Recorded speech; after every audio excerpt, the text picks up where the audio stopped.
오늘 우리에게 주시는 하나님의 말씀은 요한복음 4장 10절에서 15절 말씀입니다. 예수께서 대답하여 이르시되 네가 만일 하나님의 선물과 또 내게 물을 좀 달라 하는 이가 누구인 줄 알았더라면 내가 그에게 구하였을 것이요 그가 생수를 내게 주었으리라. 여자가 이르되 주여 물기를 그릇도 없고 이 우물은 깊은데 어디서 당신이 그 생수를 얻겠사옵나이까. 우리 조상 야곱이 이 우물을 우리에게 주셨고 또 여기서 자기와 자기 아들들과 짐승이 다 마셨는데 당신이 야곱보다 더 크니이까. 예수께서 대답하여 이르시되 이 물을 마시는 자마다 다시 목마르려니와 내가 주는 물을 마시는 자는 영원히 목마르지 아니하리니 내가 주는 물은 그 속에서 영생하도록 솟아나는 샘물이 되리라. 여자가 이르되 주여 그런 물을 내게 주사 목마르지도 않고 또 여기 물 기르러 오지도 않게 하옵소서. 아멘. 원래 오늘 설교의 말씀은 요한복음 4장 1절에서 42절까지의 이 사건을 다 포함하고 있습니다만 본문이 길어서 5계절만 읽었습니다. 예수님이 유대 지역 요단 강가에서 사역하시며 제자들이 찾아오는 사람에게 세례를 베풀자 사람들이 세례 요한보다 예수님을 더 많이 찾게 됩니다. 이 일은 요한에게도 또 바리새인들에게도 큰 사건이었습니다. 오늘날로 치면 엄청나게 부흥하는 큰 교회가 있었는데 전도사 한 사람이 와서 안수를 받더니 그 교회 사람 중 그를 따르는 집사들과 함께 근처에 교회를 개척했고 사람들이 이제는 그리로 훨씬 더 많이 몰려가는 그런 상황입니다. 그런 경우 보통은 방해하지는 않더라도 최소한 싫어하면서 경우를 모르는 사람이라고 험담이라도 하는 것이 마땅한 상황 아니겠습니까? 그런데 세례 요한은 그렇지 않았습니다. 그는 흥하여야 하겠고 나는 쇠하여야 하리라. 이런 반응은 사실 충격적입니다. 보통 사람이라면 혹은 믿음이 좀 좋다고 심지어는 종교 지도자들이라고 할 수 있는 그런 수준에 있는 사람들이라도 그렇게 고백하기는 정말 어려운 일입니다. 이 시점에서는 그렇습니다. 적어도. 비록 요한이 성령으로 충만하게 살았어도 감정을 가진 인간이기 때문에 예수님에 대한 절대적 인식이 없었다면 할 수 없는 그런 반응입니다. 이 정도 반응까지는 생각해 볼 수가 있을 것 같습니다. 그분이 잘 되면 좋은 일이지. 그러니까 우리도 더 분발해서 잘하자. 그런데 그렇게 반응하지 않고 그는 흥하여야 하겠고 나는 쇠하여야 하리라. 그렇게 반응했습니다. 그는 자신이 주의 길을 예비하는 자이며 예언의 말씀을 따라 자신은 주 예수 그리스도를 흥하게 할 목적으로 주 예수 그리스도를 흥하게 할 목적으로 보내심을 받은 존재임을 알았습니다. 그리스도의 등장을 위해서 자신은 외치는 소리여야만 했고 예수께서 그리스도로 전면에 드러나셨으니까 이제 자신은 물러나야 할 때라는 것을 알았습니다. 자신이 쇠야만 그리스도를 통한 하나님의 위대한 구속사가 전개될 수 있었기 때문에 그렇게 고백했을 것입니다. 한편 바리새인 종교 지도자들에게는 예수님이 새로운 위협으로 떠올랐습니다. 성전 정화를 강행하셨던 예수님과의 충돌은 그들의 심기를 매우 불편하게 했습니다. 기득권에 대한 도전을 인정하고 관대하게 대해주는 권력은 세상 어디에도 없습니다. 그 충돌이 있었을 때는 예수님이 아직 영향력이 미미한 상태였으니까 또라이 하나가 나타나서 일으켰던 해프닝 정도로 생각할 수도 있었을 것이지만 지금은 그 영향력이 자신들이 함부로 건드리지 못하던 세례 요한보다 커지고 있는 그런 상태라는 소식을 듣게 된 상황이 되었습니다.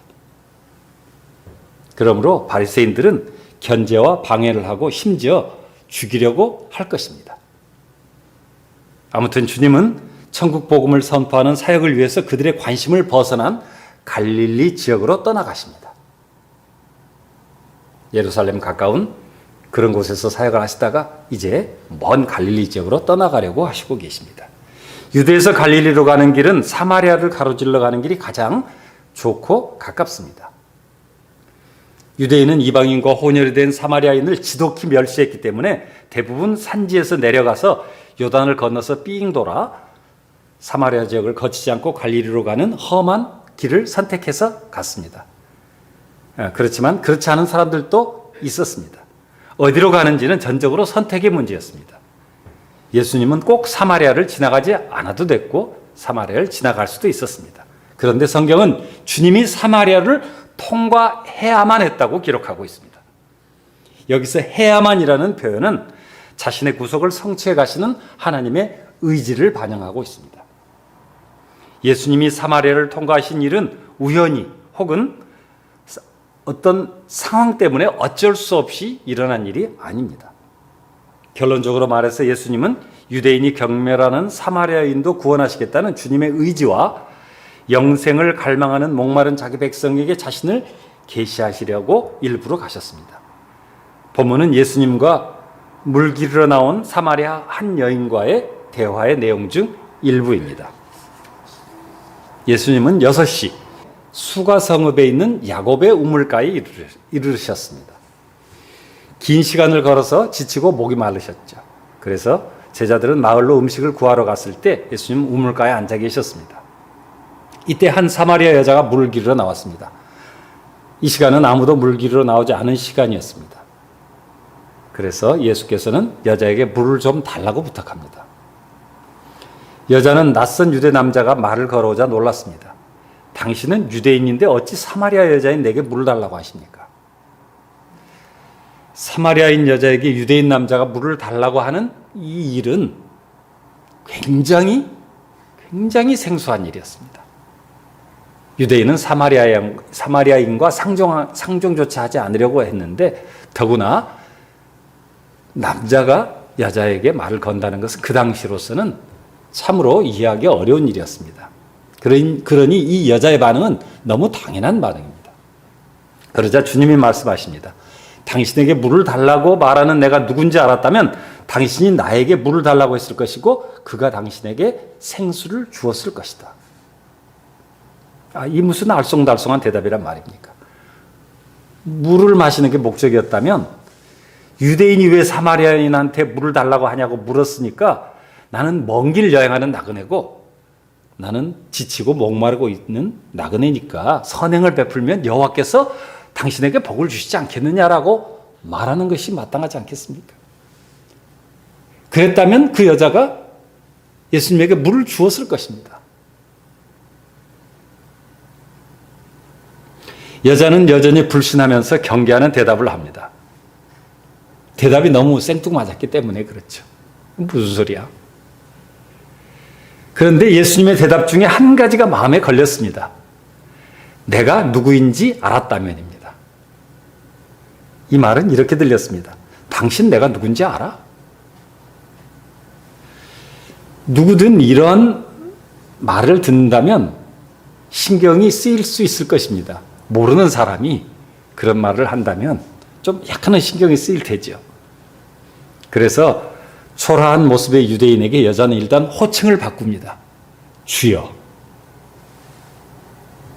여기서 주여는 진짜 주인이라는 뜻이 아니라 조심스러운 상대에게 좀 인정해 줄 만한 그런 상황에 상대에게 쓰는 요즘 우리가 흔히 많이 쓰는 사장님 정도의 표현입니다. 진짜 회사 사장님은 아니지만 그렇게 부르면 좋아하니까 높여주는 그런 말입니다. 여자의 말은 이렇습니다. 생수 좋죠. 그렇지만 주님, 우물은 깊어요. 그리고 당신에게는 물동이도 없어요. 물 기를 물동이도 없어요. 당신 어디에서 그 물을 가지고 있어서 내게 준다는 말입니까? 이 우물은 위대한 우리 조상 야곱의 우물입니다. 무언가 대단한 것을 가지고 있다고 당신은 말하고 있지만, 그런 사람처럼 말하고 있지만 당신은 야곱이 준 이 우물에서 물조차 얻을 수 없는 처지 아닙니까? 당신은 이 우물에서 자기와 후손들과 가축들을 먹여 살렸던 이 우물을 우리에게 준 야곱보다 크지 않지 않습니까? 이 여자의 말은 나는 당신 말을 믿을 수 없어요. 당신 허세 부르고 있는 거 아닙니까? 그런 의미를 포함하고 있습니다. 이 어디서 생수를 얻겠느냐는 질문에 주님은 또 엉뚱한 대답을 하십니다. 이 물을 마시는 사람은 다 다시 목마를 것이다. 그러나 내가 주는 물은 영원히 목마르지 않고 그 사람 속에서 영생에 이르게 하는 샘물이 될 것이다. 주님은 여인의 목마름을 알고 있습니다. 날마다 물을 길어야 하는 육체의 목마름 때문에 여자는 물을 길으러 나왔고, 특별히 이 여인은 자기 처지 때문에 물 길으러 나오는 일이 다른 사람들보다는 훨씬 고통스러운 일이었다는 사실을 주님은 알았습니다. 육체 목마름은 물을 마시면 잠깐 사라졌다가 다시 목이 마릅니다. 이 두 사람의 대화를 보고 있으면 대화는 전혀 다른 평행선을 걷고 있는 대화처럼 보이는데, 신기하게도 여자의 마음속에는 변화가 일어나는 모습이 보이고 있습니다. 영원히 목마르지 않는다니, 그런 물이 어디 있어? 이분 이상한 말씀하시네. 그런 물이 있다면 그건 내게 정말 필요해. 난 몸도 영혼도 너무 목말라 있어. 혹시 그런 생수가 있다면 나는 이 비참한 삶에서 벗어날 수 있을 텐데. 목마르지 않는 생수를 주신다니 여자는 이제 좀 반신반의하는 마음이 들었던 것 같습니다. 그래서 이 물을 자기에게 달라고 말합니다. 물 기르러 오지도 않게 해달라고 말합니다.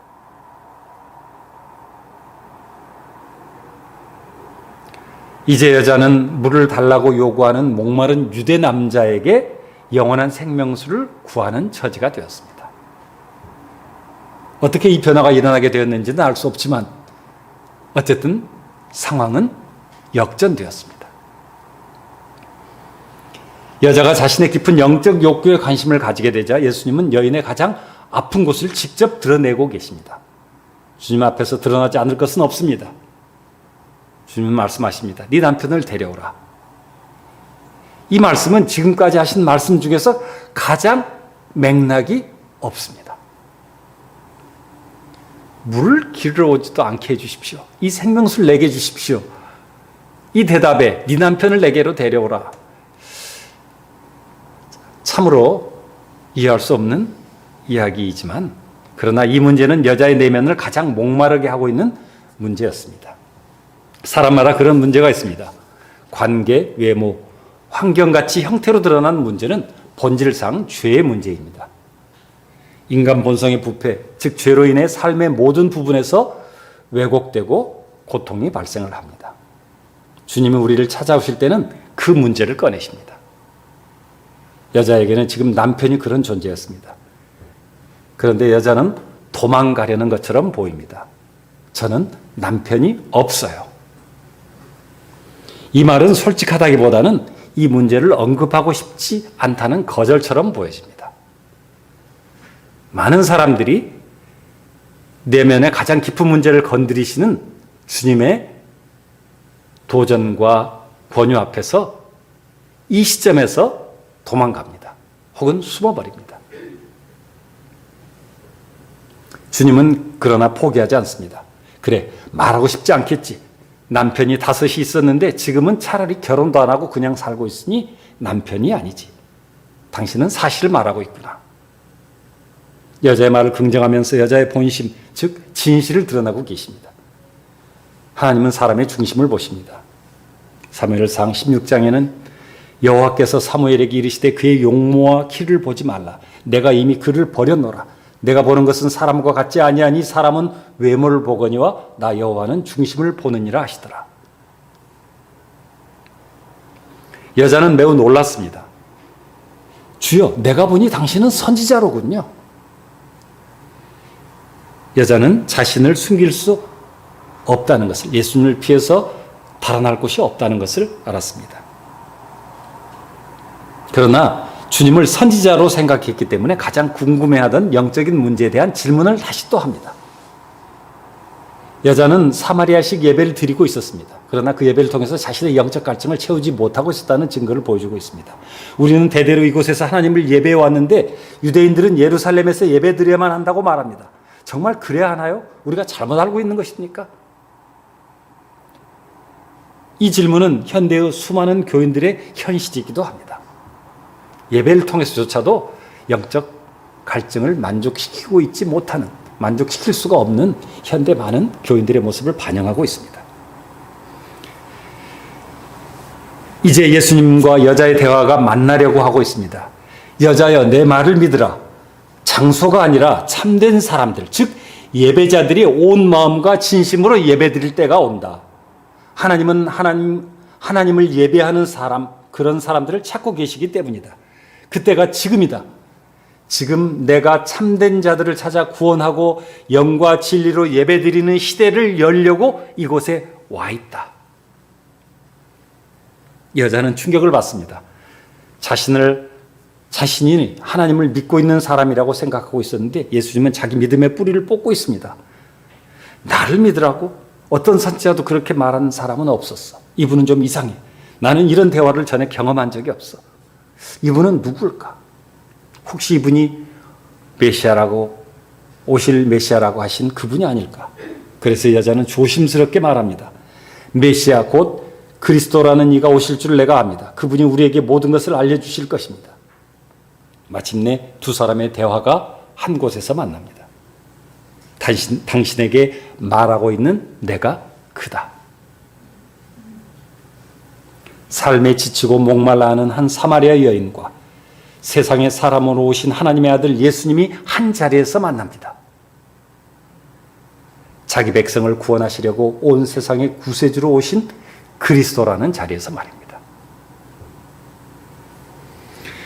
어디 목마른 사마리아 여자뿐이겠습니까? 모든 사람은 목마른 존재입니다. 육신의 갈증뿐만 아니라 우리 영혼의 목마름을 사람들은 완전하게 해결할 수가 없습니다. 더구나 영혼의 목마름은 많은 사람이 잘 인식하지 못하기 때문에 그 심각성이 더합니다. 이 영혼의 목마름, 그것을 해결하기 위해서 배우고 노력하고 싸우고 소유하고 경험해도 갈증은 해결되지 않습니다. 이렇게 물은 목마른 존재인 인간의 한계와 비참함을 알려주고 있습니다. 야고보의 우물에서 길어내는 물은 모세의 율법과도 같습니다. 반면 예수님이 주시는 물은 은혜와 긍휼의 물이며 인간의 비참과 한계를 넘어서게 합니다. 예수님은 십자가에서 돌아가시면서 물과 피를 흘려주셨습니다. 그 피로 우리의 죄가 속량되었습니다. 주님의 물은 예수님의 존재와 사역을 나타내는 도구입니다. 영생에 이르게 하는 샘물을 주시는 예수 그리스도는 영생을 주시는 하나님입니다. 동시에 물은 성령을 상징합니다. 예수님이 부활 승천하신 후 오순절에 보내신 성령은 하나님의 영이며 예수 그리스도의 영입니다. 신자 안에 내주하시며 평생을 거룩한 믿음의 싸움을 싸워 하나님의 거룩한 영광에 이르도록 끝까지 도우며 주도하시는 분입니다. 성령님은 성도를 심판의 날 영생의 부활에 이르도록 하시는 구원의 보증이 되십니다. 영혼의 삶을 살도록 실제적으로 적용하십니다. 영생하도록 솟아나는 생수는 영원한 성령 하나님을 가리킵니다. 오직 성령님의 역사로만 사람은 거듭나게 되며 비참한 갈증으로부터 생수의 강을 맛보며 살아갈 수 있습니다. 신자는 예수 그리스도를 믿음으로 그러한 삶에 참여합니다. 여자는 물동이를 버려두고 마을로 들어가서 사람들에게 외칩니다. 마주치기 싫지만 어쩔 수 없이 보고 살아야 했던 사람들을 기꺼이 찾아갔습니다. 그리스도를 내가 만났어요. 와보세요. 그분은 내가 행한 모든 죄에 대한 비참한 사실들을 내게 말씀하셨어요. 여자는 목마르고 비참한 삶을 청산하게 되었습니다. 여자의 간증과 전도로 많은 사마리아의 사람들이 예수님을 믿었습니다. 원수처럼 지내던 사마리아 사람들과 유대인이었던 예수님과 제자들이 예수님의 복음으로 화평을 이루고 함께 기쁨을 나누었습니다.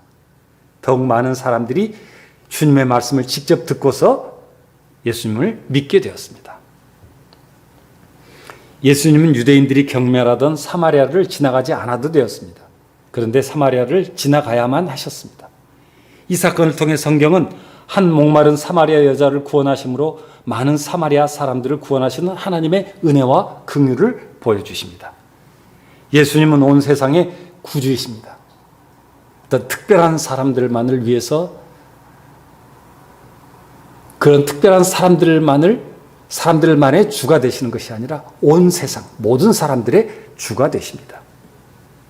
모든 사람들의 왕이 되시며 모든 사람들의 삶을 지배하셔야만 하는 분이십니다.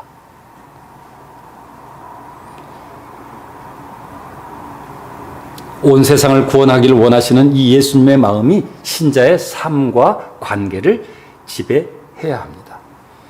신자도 무식함, 더러움, 가벼움, 속물근성, 거만함, 무례함, 뻔뻔함, 위선적임, 이기적임, 수전노, 이와 같은 단어에 어울리는 사람에 대해서는 경멸한 마음이 들 수 있습니다. 당연합니다. 그런 단어를 좋아하는 사람이 누가 있겠습니까? 여러분 혹시 제가 그런 사람이라고 생각하실 수도 있다고 생각하니까 저는 이 말씀을 이렇게 하면서 되게 무서웠습니다. 그러나 주님은 경멸받던 사마리아 사람들도 기꺼이 구원하셨습니다.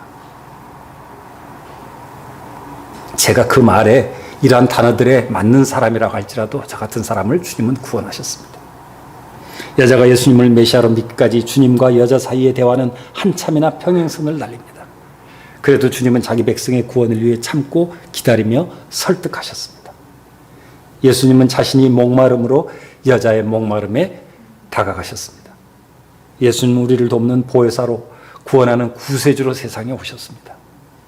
사랑하는 성도 여러분, 하나님의 아들은 죄인을 구하려고 사람이 되는 비하를 하실 필요가 없었던 분입니다. 그렇게 하신 이유는 하나님의 지극한 사랑 때문입니다. 이 사랑이 너무 크기 때문에 우리가 환난 중에도 즐거워합니다. 환난과 인내와 연단을 통해 만들어지는 소망이 원수를 위해 자기 목숨을 주신 하나님의 아들 예수 그리스도의 사랑으로 만들어주신 소망이기 때문에 우리는 그 소망을 즐겁게 자랑합니다. 그런 사랑을 받으면 내 취향과 다르다고, 내 기분을 상하게 한다고, 나보다 잘났다고, 나보다 인기가 좋다고 그의 약점을 쥐고서 상대를 미워하고 자신을 높이지 않습니다. 자기보다 못한 사람을 보면서 왜 저 사람은 노력하지 않느냐고, 그러니까 도태된다고, 그러니 그 모양으로 사는 거라고 경멸하지도 않습니다. 주님은 마음속에 깊은 죄악을 꺼내십니다. 그것을 해결하지 않으면 겉모습을 아무리 우리가 바꾸어도 실패를 반복하게 됩니다. 뿌리가 남아있으면 잡초는 아무리 잘라도 새로 자라납니다. 주님께서 우리에게 네 남편을 데려오라고 말씀하실 때 그냥 도망가지 마시기 바랍니다. 주님이 마음 중심에 있는 그 문제를 꺼내실 때 그 문제에 솔직하게 대답하시기 바랍니다. 십자가에서 물과 피를 흘려서 우리를 구원하시려고 이 땅에 오신 그리스도 예수께서 반드시 그 문제를 해결하시고 우리의 주와 그리스도가 되어주실 것입니다. 그래서 참되고 영원하신 한 분 하나님의 형상이시고 부활하셔서 왕으로 지금도 온 세상을 다스리시는 우리 주 예수 그리스도와 함께 영생하도록 솟아나는 성령의 능력을 통하여 기쁨과 평강과 의를 누리시는 참된 예배자의 삶을 오늘도 살아내시기를 주님의 이름으로 축복합니다. 기도드리겠습니다. 사랑하는 주 하나님, 그럴 필요가 없었음에도 우리를 구원하시려 세상에 사람으로 오셔야만 하신 예수님의 은혜에 감사드립니다. 오래 참으심으로 우리를 믿음의 자리까지 이끌어 주셔서 감사합니다.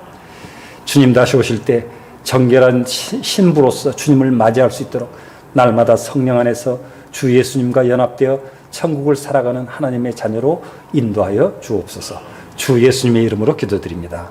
아멘.